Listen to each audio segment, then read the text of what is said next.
2016 Glacier Ridge Vineyard Merlot. This is one of our favorite grapes to work with, our favorite wines from a favorite vineyard in a vintage that was really quite extraordinary for red wines.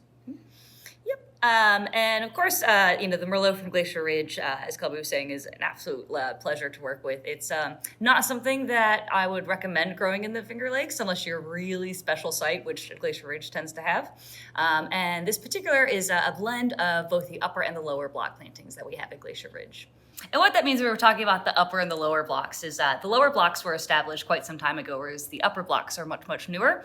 So we have some really different fruit characters that come with them. The lower block tends to be definitely a little bit more structured, tannic, and dark fruit, whereas the upper blocks are a little bit more fruit forward and add a little bit of pop to the blend that we make for this. 2016 was one of the warmest and driest vintages on record in the Finger Lakes. There was actually some drought stress in some of the vineyard sites, and that's not something we're used to seeing.